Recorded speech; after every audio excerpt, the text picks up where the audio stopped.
All right, let's see if we can get things going. What I'm trying to do is I got to work through some of that wood that I cut up before it goes bad. Was messing with the lathe, finally figured out that grub screw. So tightened everything up. Let's see how she goes. I was sick of working maple, so let's work some cherry.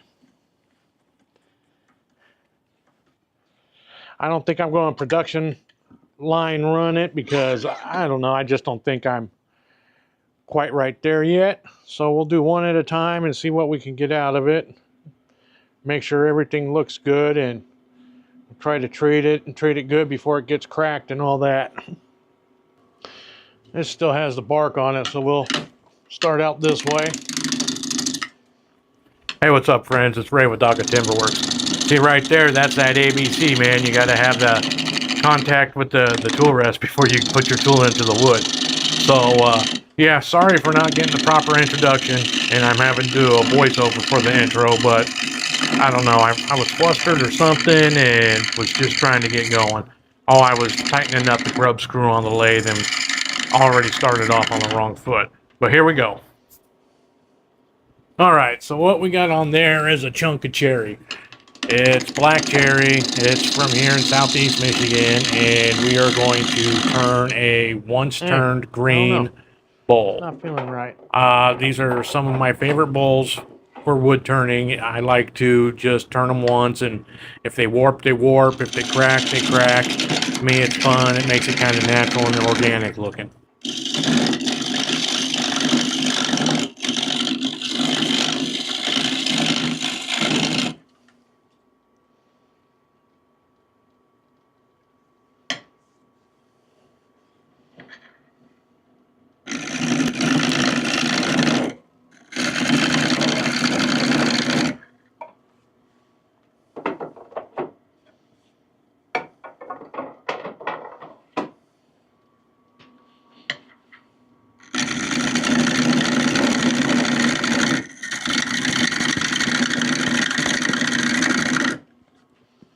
Definitely don't like standing there eating that. Okay, and that's why we, rough out these bowls and get them going left-handed, so you don't have to sit there and eat all that stuff.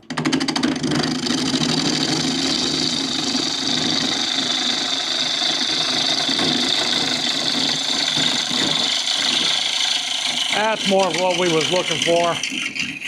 I was having a rough start, man. I wasn't having the shavings flying and the ribbons flying, so I got back on my groove. I started using the 40/40 push cut, and everything started working out right.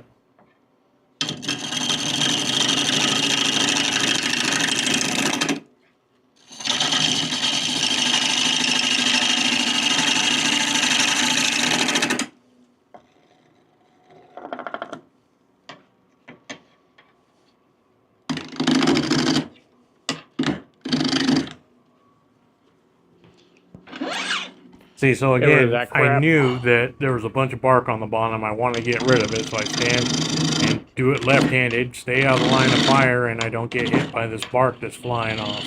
I'm behind it. I'm not in line with it.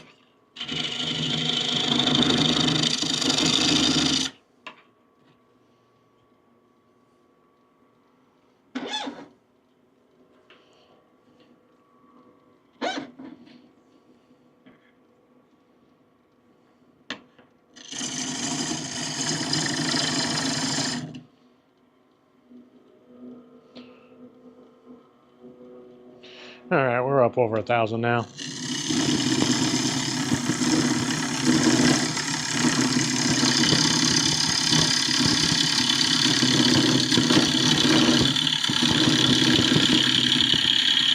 I really need to start to remember and talk more while I'm doing the turning so I don't have to do these voiceovers.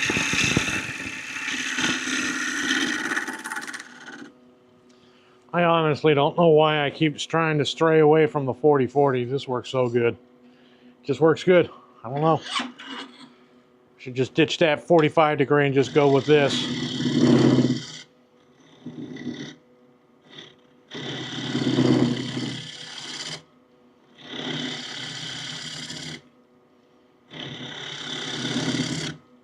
See what she's looking like. little bit right there, but that'll come off with the corner. That flat will probably come off. This will be a nice bowl. A little bit of pith up in there. So go ahead and take that down just a little bit. It wants to crack up there. It's not really pith, but it's where it starts. Just eat away that a little bit so it doesn't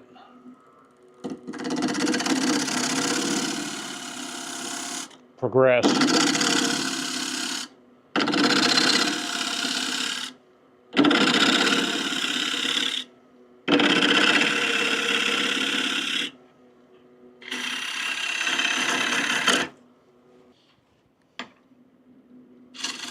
A lot of times what I do is I cut the top of the bowl right here and I establish a rim so it's not rough and I can see what's going on. I saw kind of pith, cracky looking stuff, so I took it down maybe a 1/2 inch to 3/4 of an inch.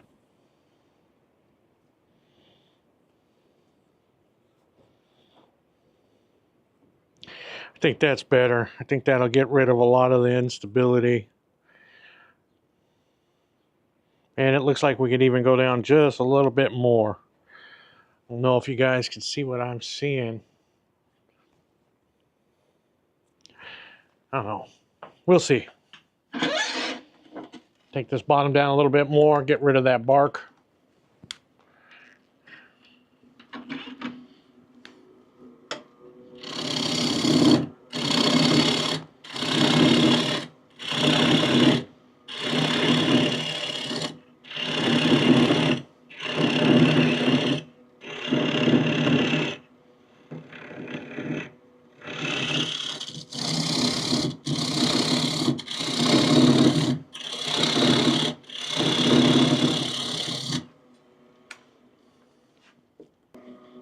All right, now here's a problem I'm having, and please, if somebody knows the solution to this, let me know.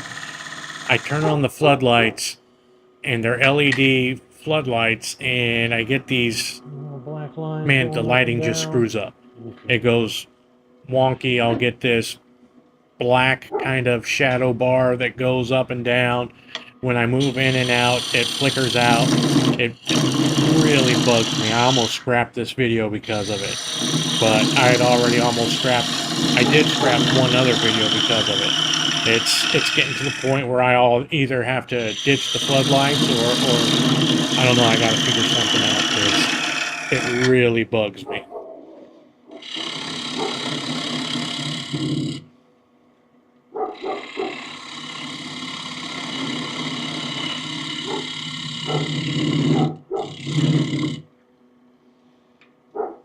And it's getting it was warm today. It was actually like 60 or 70 degrees out, so I had the garage door open, so the neighbor was out there running saws and routers and dogs are barking, so sorry about all that. Putting this little divot in. So I was talking about that divot good. Is on the Technatool, the Nova, what are they, 2-inch jaws, the small jaws that come with all the chucks. They actually don't have a dovetail. They're kind of straight walled, but then they have like a beak at the very tip of it. So instead of doing a dovetail tenon, I do a straight walled one. In case we want it. But then I cut a little recess at the shoulder for that little hook beak to go into. I believe when you read their book, it says to just do a straight walled and it will bite by itself. But I found putting that in, it just gives a really good strong tenon. Should have set my stand first. My rest.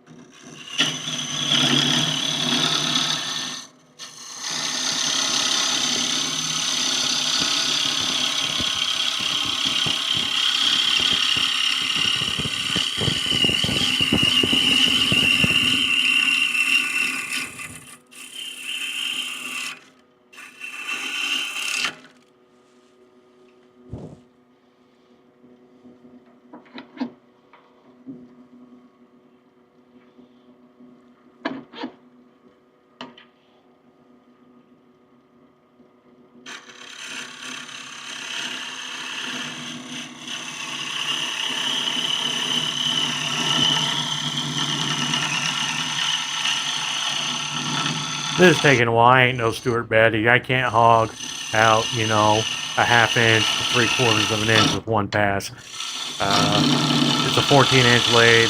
It's only got 1 3/4 horsepower, so, you know, do the best I can with what I have. But I'm not breaking any speed records, you know. I watch a lot of guys and I wish I could turn as fast as them, but it'll come with time. It'll come with practice. It'll come with equipment.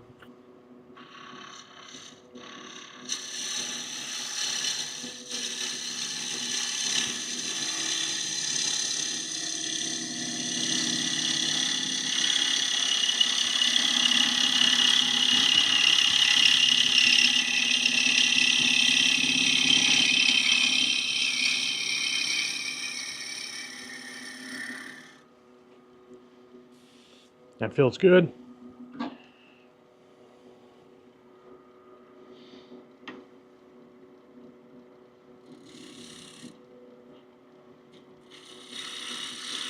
I couldn't just leave it alone. There was a little unevenness, and so I'm trying to get it a perfect contour with the push cuts, and, well, I struggle a little bit. Take more passes than I need to, and I whittle away the bowl.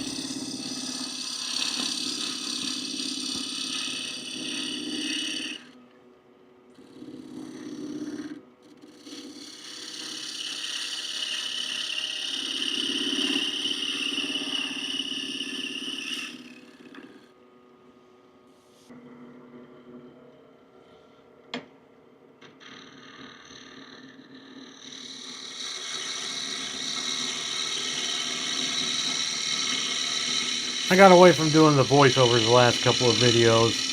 I think it's a good combination to have the mic on and then come back and fill up some of the dead space with, you know, the voiceover. So hopefully it's beneficial to y'all. It's not just dead space turning.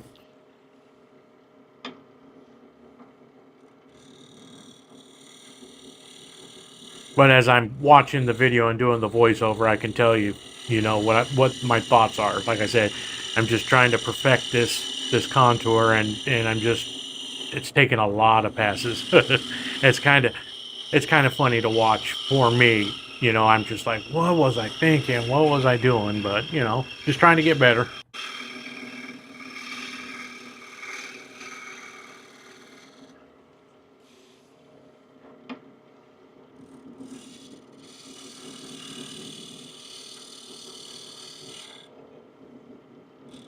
Okay, now I'm even like, really, one more pass? Come on now.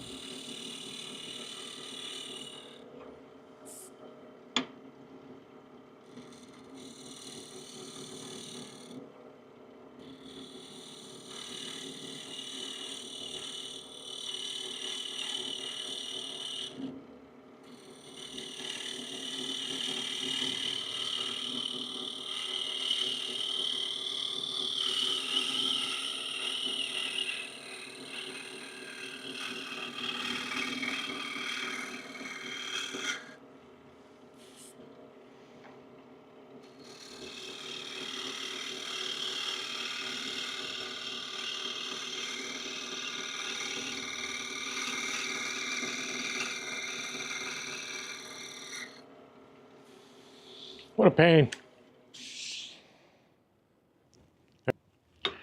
Shouldn't take this long.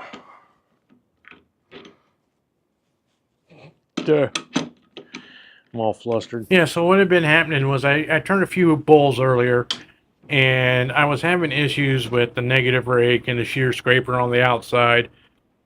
I was trying to contour it and clean it up with those, but I was getting tear out, and I just seemed to be getting a better finish with the push cut, so I wanted to push cut it, but I didn't want to sand. I wanted to just go 180, 220, and be done.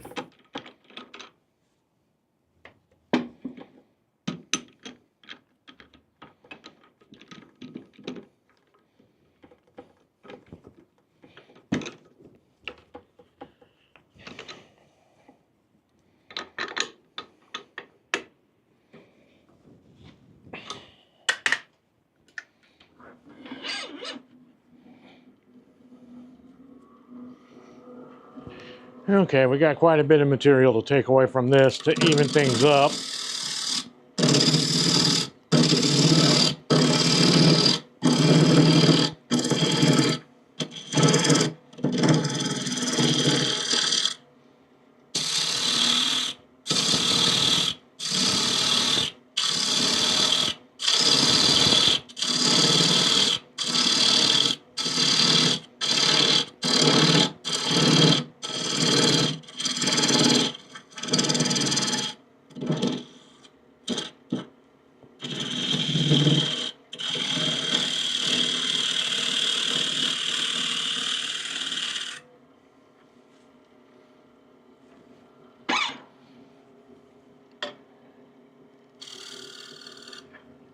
I still remember that last cut I got, so I keep rounding those little corners off now.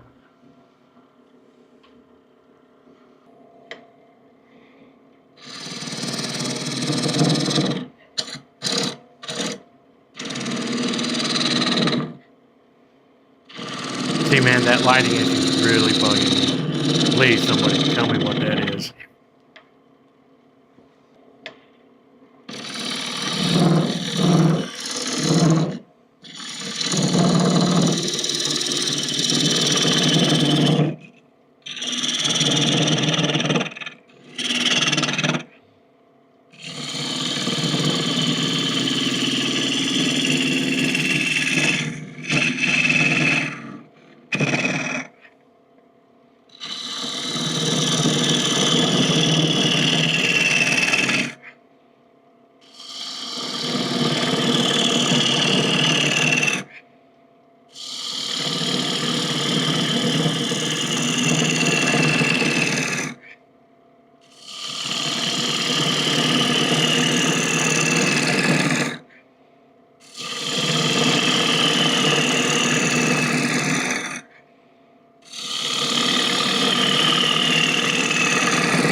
Yeah, I don't like that little nub building up, so what I'm doing is unsupported.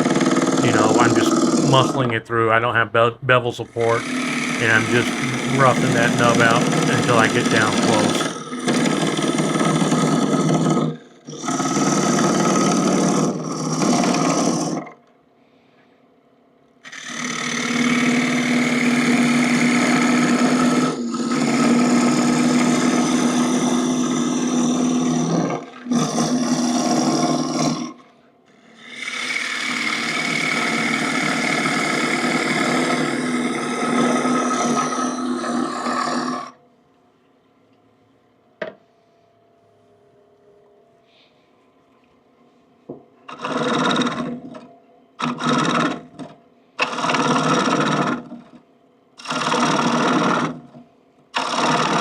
You know, and sometimes it's easier to just get the correct tool for the job. I mean, that thing really does the one thing it does well.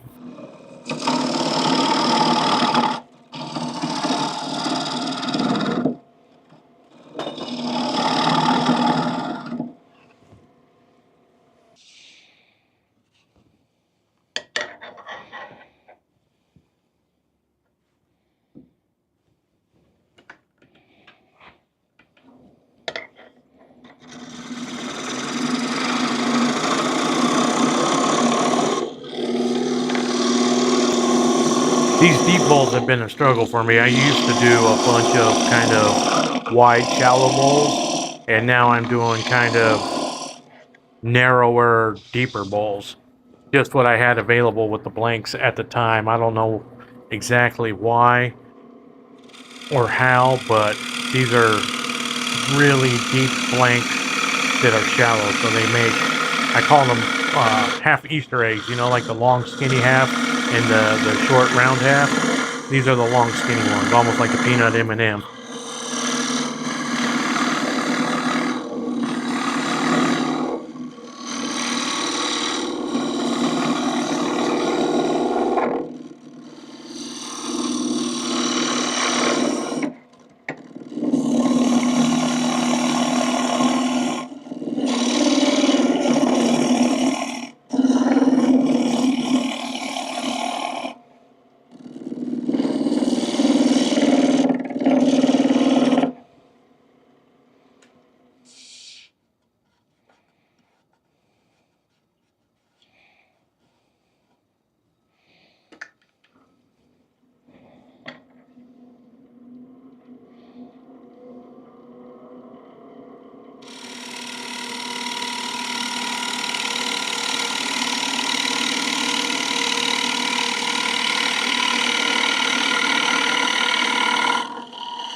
I will admit these ribbons look pretty cool, man.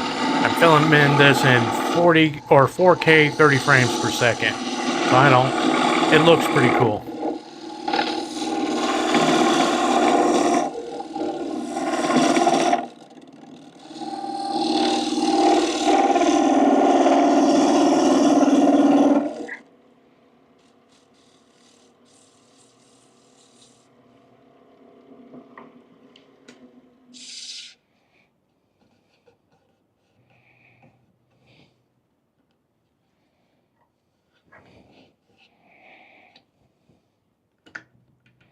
I almost started undercutting the rim, and so now I'm trying to figure out how to attack it and kind of clean it up.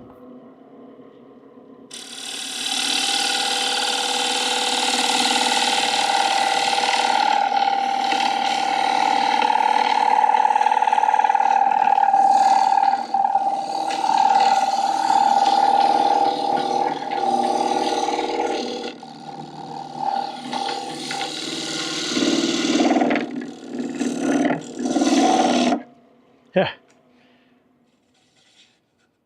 It's too steep a bowl.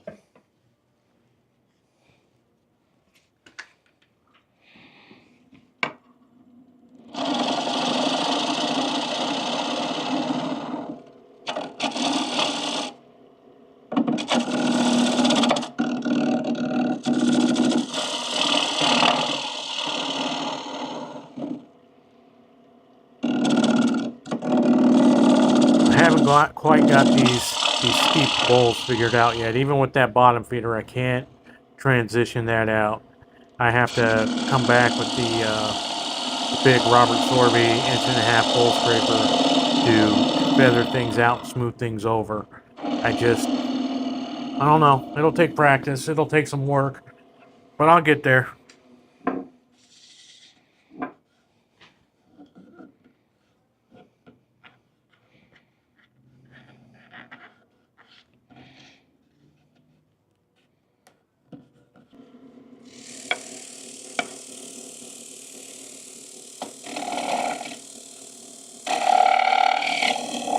I know it looks kind of bad, like it's really unsupported, but it's got a really long handle and it's up in my armpit and it's trapped. So that handle can't go anywhere. I have it really trapped and really supported and in control. But from this angle, I know it looks bad.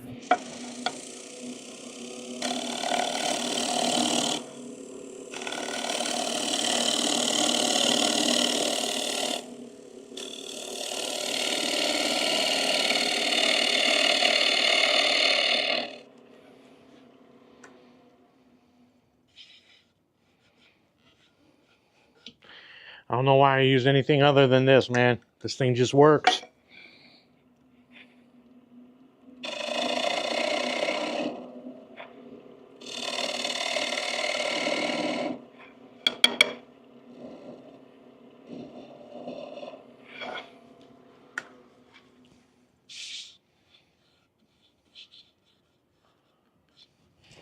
All right.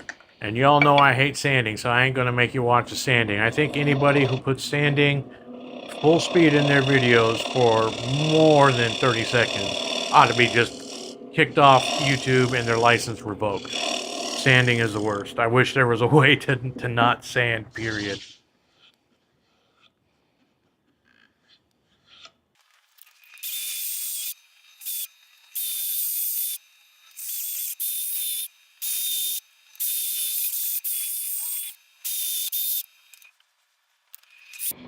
Okay, and I didn't really find it necessary to show me setting up my cold jaws. I've done it before in other videos, and I can do it again. But it's kind of time-consuming and tedious if you've got to move the little bumpers around and find the right fit for the bowl. And then what you see also, though, is a blue paper towel. That is kind of a buffer between the bowl and the aluminum plate so that the rim doesn't get chewed up. And then the little rubber bumpers have a habit of screwing up the side top of the rim too. So I'll use either like the neoprene drawer liners, you know, the stuff that's in your silverware drawer, or a blue paper towel, whatever's handy.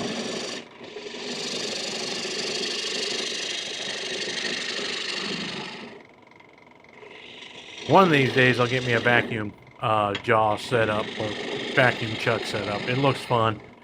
I've heard some weird stories about it sucking the finish right through it though, and you know, nightmare stories of people not setting them up right and the power cuts out and then the bulb goes flying off because they don't have like a check valve in it or something. But they do seem like they would make this job a little bit faster and simpler.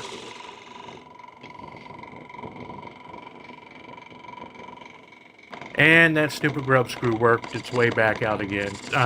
That thing's driving me crazy. I even tried Loctiting it in, and it worked its way back out on my next video that I make. So I've about had it. I'm trying to do stuff over the weekend, and I can't get customer support over the weekend. That's the only drawback. So it's not really their fault because I can't communicate with them.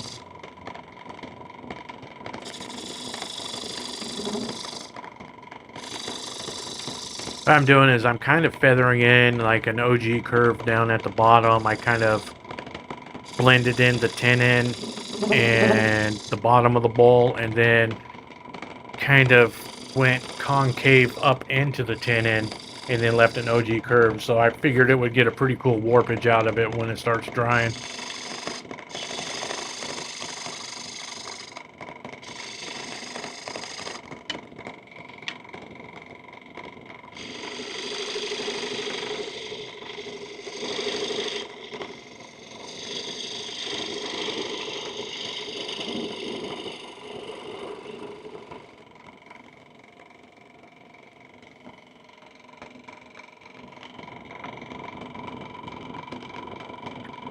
That paper towel keeps slapping me in the arm. It's kind of funny.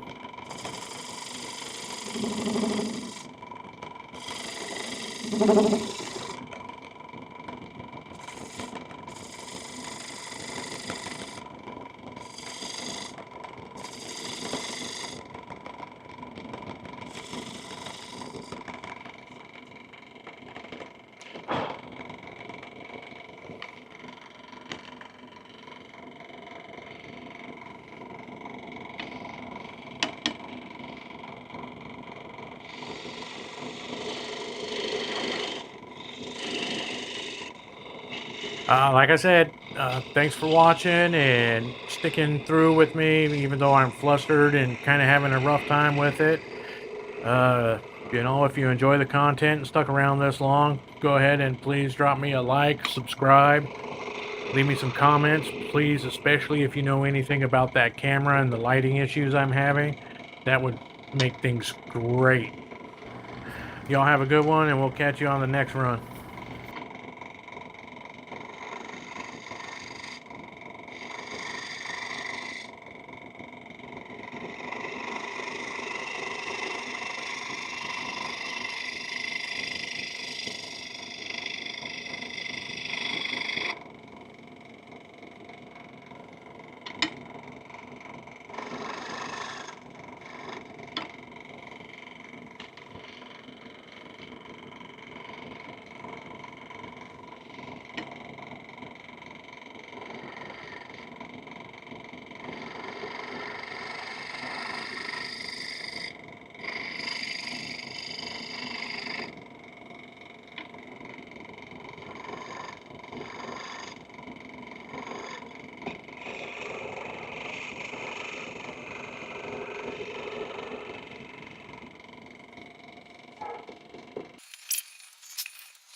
Hey, what's up, friends? Here we go. It took way longer than it should have, but yeah, that's cool looking. Thanks for watching.